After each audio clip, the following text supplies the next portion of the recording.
কোন দল প্রবীণতম ৩ জন বিচারকের মধ্য থেকে একজনকে প্রধান বিচারপতি নিয়োগের প্রস্তাব দিয়েছেন। আপিল বিভাগের ন্যূনতম বিচারক সংখ্যা 7 জন নির্ধারণ এবং প্রধান বিচারপতির চাহিদা মোতাবেক সময়ে সময়ে আপিল এবং হাইকোর্ট বিভাগে প্রয়োজনীয় সংখ্যক বিচারপতি নিয়োগ করার প্রস্তাবে সব দল নীতিগতভাবে একমত হয়েছে।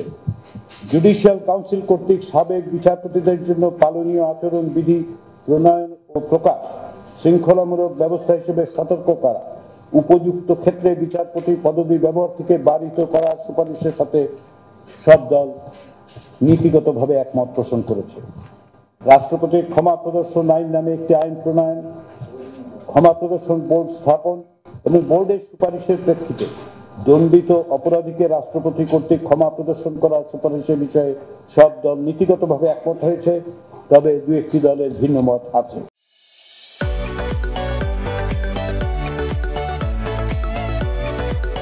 আইনগত সহায়তাকে অধিদপ্তর ও সংশ্লিষ্ট আইন সংশোধনের সুপারিশে সকল দল একমত পোষণ করেছে।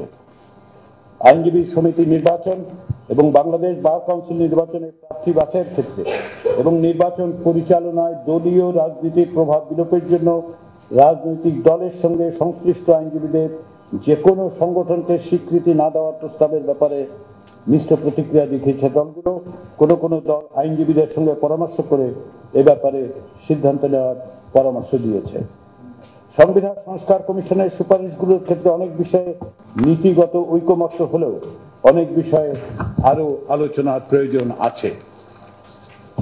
যেসব বিষয়ে ঐকমত্য বা আংশিক ঐকমত্য হয়েছে তার মধ্যে আছে তত্ত্বাবধায়ক সরকার পুনঃপ্রতিষ্ঠার ব্যাপারে রাজনৈতিক দলগুলোর ভেতরে কোন রকম দ্বিমত নেই। সংবিধানে রাষ্ট্রের মূলনীতি হিসেবে সাম্য, মানবিক মর্যাদা, সামাজিক সুবিচার, বহুত্ববাদ এবং গণতন্ত্র অন্তর্ভুক্ত করার প্রস্তাবে বহুত্ববাদ না রাখার ব্যাপারে অধিকাংশ দল মতামত দিয়েছেন। অন্য 4টি মূলনীতির ব্যাপারে এক ধরনের ঐকমত্য আছে, তবে অনেক দল এই 4টির বাইরেও অন্যান্য বিষয় যুক্ত করার কথা বলেছেন। নাগরিকদের সামাজিক, রাজনৈতিক ও অর্থনৈতিক অধিকার সম্প্রসারিত করা এবং সেগুলোর কিছু কিছু বিষয়ে রাষ্ট্রের বাধ্যবাধকতা তৈরি করা, এই অধিকারের তালিকা এবং তার প্রয়োগে রাষ্ট্রের বাধ্যবাধকতা এবং বিশেষ করে তার মাত্রা বিষয়ে মত পার্থক্য রয়েছে। দ্বিকক্ষ বিশিষ্ট আইনসভা গঠনের ব্যাপারে অধিকাংশ দল নীতিগতভাবে একমত হয়েছে। কিছু দল অবশ্য এক কক্ষ বিশিষ্ট আইনসভা বহাল রাখার পক্ষে মত দিয়েছে। যারা নিম্নকক্ষে নারীদের জন্য 100 আসন সংরক্ষণের প্রশ্নে এক ধরনের ঐকমত্য রয়েছে দলগুলোর মধ্যে, তবে এর পদ্ধতি কি হবে তা নিয়ে মতভিন্নতা আছে। যারা সংসদের উভয় কক্ষের পক্ষে এবং যারা এক কক্ষ বিশিষ্ট আইনসভার পক্ষে, উভয় আইনসভার ব্যাপারে ডেপুটি স্পিকারের পদ বিরোধী দল থেকে দেওয়ার পক্ষে। উচ্চকক্ষ গঠনকে যেসব দল সমর্থন করেছে তারা 100 জন সদস্য নিয়ে উচ্চকক্ষ গঠনের ব্যাপারে একমত, তবে এই প্রতিনিধিদের কিভাবে নির্বাচন করা হবে, সংবিধান সংস্কার কমিশন কর্তৃক প্রাপ্ত ভোটের আনুপাতিক হারের সুপারিশে সংখ্যাগরিষ্ঠের সমর্থন থাকলেও এই বিষয়ে ঐকমত্যে পৌঁছানো যায়নি।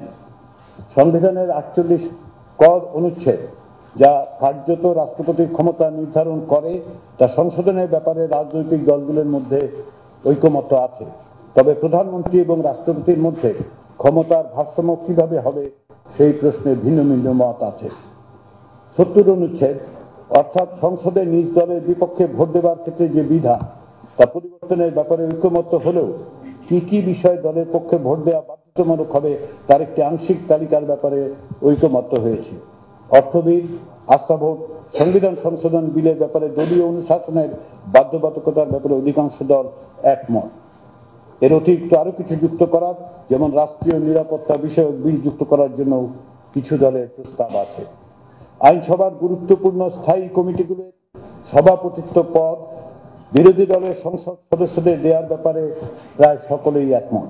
এই মর্মে বিশেষ কয়েকটি কমিটি, যেমন public accounts committee, estimate committee, public undertaking committee, privilege কমিটির সভাপতিত্ব বিরোধী দলের কাছে দেওয়ার বাধ্যবাধকতার আরোপের ব্যাপারটি বিবেচনায় আছে। এই তালিকা থেকে স্পষ্ট বেশ কিছু গুরুত্বপূর্ণ সাংবিধানিক প্রশ্নে এখনো ঐকমত্যে পৌঁছানো যায়নি। এর মধ্যে বিচার বিভাগের বিকেন্দ্রীকরণের কাঠামো, তত্ত্বাবধায়ক সরকারের প্রধান উপদেষ্টা নিয়োগ, তত্ত্বাবধায়ক সরকারের মেয়াদ, জাতীয় সাংবিধানিক কাউন্সিল বা এনসিসি গঠন, একই ব্যক্তি প্রধানমন্ত্রী হিসেবে কতবার নির্বাচিত হতে পারবেন, একজন সংসদ সদস্য কতগুলো পদে থাকতে পারবেন, রাষ্ট্রপতি নির্বাচনের প্রক্রিয়া কি হবে, সংবিধান সংশোধন প্রক্রিয়া কি হবে, এই ধরনের মৌলিক কাঠামোগত গুরুত্বপূর্ণ বিষয়গুলো অমীমাংসিত থেকে গেছে। তবে এসব বিষয়ে অনেক দলই আরো আলোচনার কথা বলেছেন এবং আলোচনায় নমনীয়তা প্রদর্শন করেছেন। নির্বাচন ব্যবস্থা সংস্কার বিষয়ক আলোচনায়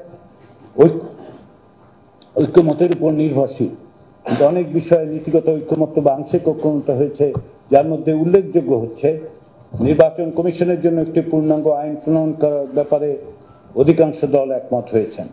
স্থানীয় সরকার নির্বাচনের দায়িত্ব নির্বাচন কমিশনের কাছে হস্তান্তর করার ব্যাপারে সব দল একমত পোষণ করেছে। দলনিরপেক্ষ, সৎ, যোগ্য ও সুনাম সম্পন্ন ব্যক্তি রাষ্ট্রপতি হিসেবে নির্বাচিত হওয়ার বিধান করার ব্যাপারে অধিকাংশ দল নীতিগতভাবে একমত হয়েছেন। ভবিষ্যতে সীমানা নির্ধারণের জন্য একটি আলাদা স্বাধীন সীমানা নির্ধারণ কর্তৃপক্ষ গঠন করার ব্যাপারে অধিকাংশ দল নীতিগতভাবে একমত, তবে এ ব্যাপারে মতের ভিন্নতাও আছে। নির্বাচন কমিশনের আইনি, আর্থিক ও প্রশাসনিক প্রস্তাব কোনো মন্ত্রণালয়ের পরিবর্তে সংসদের প্রস্তাবিত উচ্চকক্ষের স্পিকারের নেতৃত্বে একটি সর্বদলীয় সংসদীয় কমিটির নিকট উপস্থাপনের বিধান করার ব্যাপারে মিশ্র প্রতিক্রিয়া দেখিয়েছে দলগুলো। সাংবিধানিক দায়িত্ব পালনে ব্যর্থ হলে কিংবা শপথ ভঙ্গ করলে কমিশনারদের মেয়াদ পরবর্তী সময়ে উত্থাপিত অভিযোগ প্রস্তাবিত সংসদীয় কমিটি তদন্ত করে সুপারিশসমূহ আইনানুগ ব্যবস্থা গ্রহণের জন্য রাষ্ট্রপতির কাছে প্রেরণের বিধান করার ব্যাপারে বেশিরভাগ দল নীতিগতভাবে একমত হয়েছে। নিবন্ধিত রাজনৈতিক দলকে তথ্য অধিকার আইন 2009-এর আওতাভুক্ত করার প্রস্তাবে বেশিরভাগ দল নীতিগতভাবে একমত হয়েছেন। মানবতা বিরোধী অপরাধের সঙ্গে অভিযুক্ত ব্যক্তিদেরকে সংসদ নির্বাচনে অংশগ্রহণ থেকে বারিত করার লক্ষ্যে মানবতা বিরোধী ট্রাইব্যুনাল আইন ও আরপিও সংশোধন করার ব্যাপারে মিশ্র প্রতিক্রিয়া দেখিয়েছে দলগুলো। এর আইনি দিক বিবেচনার জন্য অধিকাংশ দল গুরুত্ব দিয়েছে। জনপ্রশাসন সংস্কার কমিশনের দেওয়া সুপারিশগুলোর ক্ষেত্রে জুলাই গণ অভ্যুত্থানে গণহত্যা ও নিপীড়নের সঙ্গে জড়িত এবং ভোট জালিয়াতি ও দুর্নীতির অভিযোগে অভিযুক্ত কর্মকর্তাদের চিহ্নিতকরণ এবং তাদের বিরুদ্ধে উপযুক্ত পদক্ষেপ গ্রহণের জন্য একটি স্বাধীন তদন্ত কমিশন গঠন করার ব্যাপারে অধিকাংশ দল একমত পোষণ করে। তথ্য অধিকার আইনের সংশোধন করার প্রস্তাবে সব দল একমত। অফিসিয়াল সিক্রেটস অ্যাক্ট 1923 সংশোধন করার প্রস্তাবে সব দল নীতিগতভাবে একমত পোষণ করেছে। বর্তমান পাবলিক সার্ভিস কমিশন পুনর্গঠনের মাধ্যমে 8 সদস্য বিশিষ্ট পৃথক 3টি পাবলিক সার্ভিস কমিশন গঠন করার ব্যাপারে অধিকাংশ দল নীতিগতভাবে একমত পোষণ করেছে। বিভিন্ন মন্ত্রণালয়ের কার্যক্রম পর্যবেক্ষণের জন্য সংসদের স্থায়ী কমিটির মতোই জেলা ও উপজেলা পর্যায়ে বিভিন্ন শ্রেণী পেশার নাগরিকদের সমন্বয়ে একটি করে জেলা নাগরিক কমিটি ও উপজেলা নাগরিক কমিটি গঠন করার ব্যাপারে দলগুলো মিশ্র প্রতিক্রিয়া দেখিয়েছে। সুপ্রিম কোর্টের সাথে পরামর্শক্রমে উপজেলা পর্যায়ে দেওয়ানি ও ফৌজদারি ম্যাজিস্ট্রেট কোর্ট পুনঃস্থাপন করার অধিকাংশ দল নীতিগতভাবে একমত পোষণ করে। জনপ্রশাসন সংস্কার কার্যক্রম বাস্তবায়নের লক্ষ্যে একটি স্বাধীন ও স্থায়ী জনপ্রশাসন সংস্কার কমিশন গঠন করার প্রস্তাবে অধিকাংশ রাজনৈতিক দল একমত পোষণ করেছে। পৌরসভার চেয়ারম্যান সরাসরি ভোটে নির্বাচিত হওয়ার বিষয়ে একমত পোষণ করেছে অধিকাংশ রাজনৈতিক দল। হিসাব বিভাগ হতে অডিট বিভাগকে আলাদা করার বিষয়ে একমত সব রাজনৈতিক দল। দেশের পুরাতন 4টি বিভাগকে সীমানাকে 4টি প্রদেশে বিভক্ত করে প্রাদেশিক শাসন ব্যবস্থা চালু করা, বিদ্যমান জেলা পরিষদ ব্যবস্থা বাতিল করা, ওয়ার্ড মেম্বারদের ভোটে পৌরসভার চেয়ারম্যান নির্বাচিত হওয়া এবং উপজেলা পরিষদের ভাইস চেয়ারম্যান পদটি বিলুপ্ত করার প্রস্তাবে বেশিরভাগ দল একমত হয়নি। একথা বলা প্রয়োজন যে উপরে উল্লেখিত বিষয়গুলোর বাইরেও আরো অনেক বিষয়ে দলগুলোর মধ্যে ঐক্যমত্য আছে। একইভাবে প্রতিটি সংস্কার কমিশনের সুপারিশের আরো কিছু বিষয়ে মতপার্থক্য আছে। কিছু বিষয় উদাহরণ হিসেবে উল্লেখ করা হয়েছে মাত্র। আমরা পরবর্তী ধাপের আলোচনার শেষে এইসব সুপারিশের ব্যাপারে দলগুলোর চূড়ান্ত অবস্থান জানাতে পারব বলে আশা করি। সংস্কারের ব্যাপারে জাতীয় ঐকমত্য প্রতিষ্ঠার লক্ষ্যে আমরা খুব শিগগিরই দ্বিতীয় পর্বের আলোচনা শুরু করার পরিকল্পনা করেছি। দ্বিতীয় পর্বের আলোচনায় এই পর্বে যেসব বিষয়ে ঐকমত্য হয়নি এবং দলগুলোর অবস্থান কাছাকাছি সেই সব বিষয়গুলো আলোচিত হবে। রাজনৈতিক দল ছাড়াও সংস্কার প্রস্তাবে নাগরিক সমাজের প্রতিনিধিদের, যেমন লেখক, চিন্তক, শিক্ষক, এদের সঙ্গে কমিশনের একাধিক দিন আলোচনা অনুষ্ঠিত হয়েছে, আরো আলোচনার পরিকল্পনা আছে।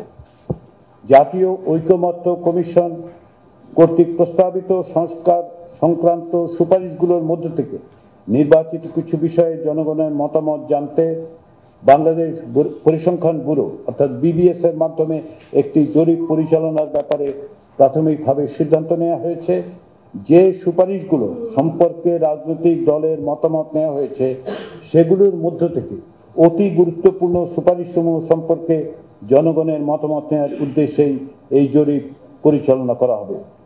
আমরা আশা করি রাজনৈতিক দলগুলোর সঙ্গে দ্বিতীয় পর্বের আলোচনার মধ্য দিয়ে জুলাই মাসের মধ্যেই একটি জাতীয় সনদ তৈরি করা সম্ভব। পরিশেষে আমরা মনে করি 5ই আগস্টের গণ অভ্যুত্থানের পর আমাদের সমাজ, রাষ্ট্র, আইন ও নীতি কাঠামোকে নতুন করে সাজানোর এক ঐতিহাসিক সুযোগ আমাদের সামনে হাজির হয়েছে। ভবিষ্যৎ প্রজন্মের স্বার্থে আমাদের ভোটাধিকার ও টেকসই গণতান্ত্রিক ব্যবস্থা প্রতিষ্ঠার লক্ষ্যে কতগুলো সুদূর প্রসারী সংস্কার বাস্তবায়নের মাধ্যমেই আমাদের পক্ষে জুলাই অভ্যুত্থানের বীর সেনানীদের রক্তের ঋণ স্বীকার করা সম্ভব হবে।